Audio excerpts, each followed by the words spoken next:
આગળ જાત્રા કરવા માટે ગયા, રસ્તામાં એક્સિડન્ટ થયું, મને થોડું વાગ્યું પણ મારા બાપુના ખોળિયામાંથી પ્રાણ પંખેરું ઉડી ગયું. અને અહીંથી 15 કિલોમીટર મારું ગામ છે. તમે આવી અને મારા ઘરે અમને મૂકી જાઓ. અને ટેક્સીના ડ્રાઈવરે ગાડીનો દરવાજો ખોલ્યો. દીકરી પોતાના બાપની લાશને લઈ અને ગાડીમાં બેઠી, માથે હાથ ફરે, આંખમાંથી આહુડા પડે, રસ્તો બતાવે, અહીંથી ગાડી હાંકો, અહીંથી ગાડી હાંકો. અને 15 કિલોમીટર જ્યારે ગાડી હાલી અને એક જગ્યાએ દરવાજે તાળું મારેલું હતું એટલે દીકરીએ કીધું કે ભાઈ મારું ઘર આવી ગયું, બાજુના ઘરે મારા ઘરની ચાવી છે, લઈ અને હું હમણાં આવું છું. એ દીકરી ગઈ, પાછી ન આવી. 5 મિનિટ, 10 મિનિટ, 15 મિનિટ આજુબાજુના માણસો ભેગા થઈ ગયા. ટૂંકમાં વાત કરું, તાળું તોડી નાખ્યું તો ટેક્સી ડ્રાઈવર એ માણસની લાશ લઈ અને દરવાજામાં દાખલ થયો તો સામે બીજારે દીકરીનો ફોટો ટાંગ્યો.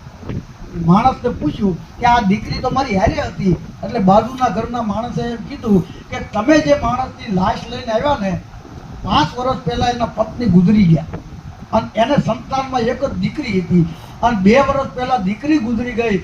પારક્યા ગામના પાદરે મારા બાપની લાશ પડી ન રહી એટલે ભૂત બની અને ગામના ધાપા સુધી મૂકવા આવે ને, એનું નામ દુનિયામાં દીકરી કહેવાય. કોણ કહે છે દીકરી છે એ સાપનો ભારો છે?